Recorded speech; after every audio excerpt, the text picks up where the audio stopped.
Centre होता है sphere का, जिससे हम हमारा टोटल एक फिक्स पॉइंट होता है, सेंटर हमारा फिक्स पॉइंट होता है, वहाँ से हम टोटल हमारा इक्वल डिस्टेंस होगा कहीं पे भी। तो ये जैसे सर्किल में अगर हमारा एक रेडियस ले लेते हैं, रेडियस हमेशा इक्वल होता है, वैसे स्फीयर भी बस 3D फिगर हो जाता है स्फीयर। तो इसका डेफिनेशन कहता है sphere of is a 3 dimensional solid perfectly round whose surface point are equal distance from a fix point यानी सेंटर। अभी हम आपको बताया था, इसमें भी हमको पढ़ना है। इसमें हमारा देखिए सबसे पहला surface area of sphere. Surface area का मतलब अगर सरफेस एरिया बोले या टोटल सरफेस एरिया बोले या कर्व सरफेस एरिया बोले, इसमें तो बस टोटल कर्व ही है, एक ही फेस ही है जो कर्व है। तो total surface area curve surface area same होगा, यानी 4πr² होगा। इसमें curve surface area total surface area का सेम फार्मूला होगा, सबसे इजी टॉपिक ये हो जाता है। बस इसमें एक वॉल्यूम हमको याद करना होगा, वॉल्यूम हो जाता है हमारा 4/3πr³। समझ गए?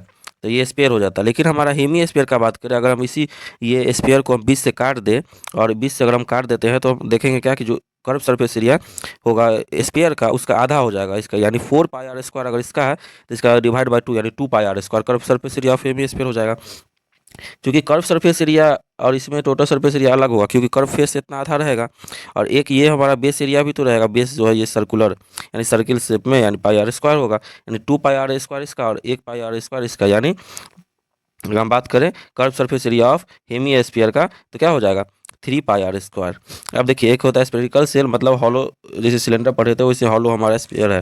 तो इसका यूज अभी हमको उतना इंपॉर्टेंट नहीं होता बेसिक के लिए, लेकिन ये आगे जाकर हमको 10th क्लास के ऊपर पढ़ना है।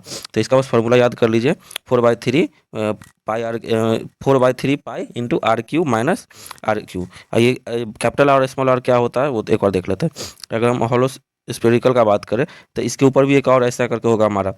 तो बड़ा वाला को हम कैपिटल आर ले लेते हैं और छोटा वाला को स्मॉल आर। तो हम इसका 4/3πr³ होगा, इसका इसका वॉल्यूम क्या हो जाएगा 4/3πr³।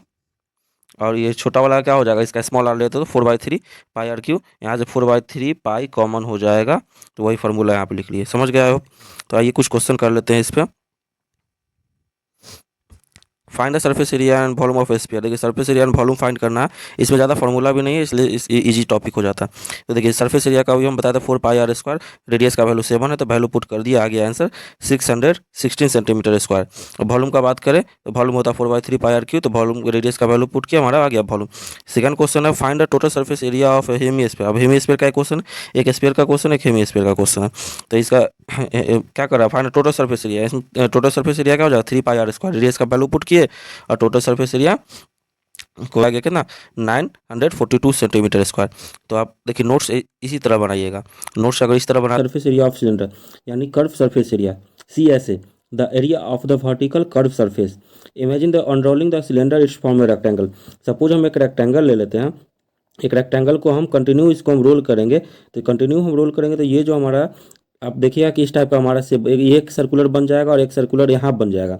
कंटिन्यू हम इसको रोल करेंगे तो, और ये हमारा इसी का जो हाइट है, ये इसका जो लेंथ है ये हमारा हाइट बन जाएगा, और ये हम ब्रेथ लेते हैं तो ये हमारा सरकमफ्रेंस बन जाएगा।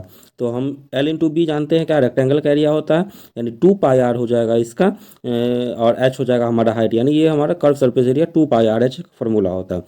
टोटल सरफेस एरिया होता है कि इसमें कर्व सरफेस एरिया जो हमारा 2πr/h हुआ, उसमें हमको इसका एरिया, एक सर्किल का एरिया πr² और इस सर्किल का एरिया πr², यानी 2 सर्किल का एरिया हम ऐड कर देंगे, यानी 2πr/h प्लस 2πr², ये हम ऐड कर देंगे तो हमारा टोटल सरफेस एरिया हो जाएगा, जो हम यहाँ पे देख रहे हैं।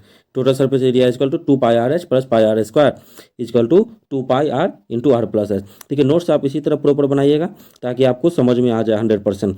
नेक्स्ट टॉपिक है हमारा volume of cylinder, that space occupied by the object. मतलब हमारा जो अभी हम सिलेंडर ये केस में हम कितना कोई भी वॉल्यूम ये निकालें, इसमें कितना लिक्विड ऑक्युपाई हो जाएगा वो हमारा वॉल्यूम हो जाएगा। तो इसका हमारा होता है बेस एरिया इनटू हाइट। हम जानते हैं कि सिलेंडर में बेस एरिया क्या होता है, सर्किल होता है। बेस एरिया हमारा क्या होता है, सर्किल होता है। बेस एरिया सर्किल हो गया तो इसी का हमारा हाइट से मल्टीप्लाई कर देंगे, यानी πr² इंटू h हो जाएगा। ठीक है, तो इसी को एक बार रिवाइज कर लेंगे, उसके बाद हम कुछ क्वेश्चन एग्जाम्पल लेंगे। तो रेडियस को r से डिनोट करते हैं, h को हमारा हाइट हो गया। Curve surface area 2πr/h, total surface area 2π into r plus h कैसे होता है देख चुके हैं, और वॉल्यूम इक्वल टू πr²h। तो हम इस वीडियो में हम क्या क्या देखें, फार्मूला टोटल देख लिए, फार्मूला के बाद हम फार्मूला कैसे बना, और फार्मूला के बाद हम इस पर एग्जाम्पल लेंगे, कुछ क्वेश्चन लेंगे जो नेक्स्ट वीडियो में मिलते हैं। चलिए तब तक के लिए बाय।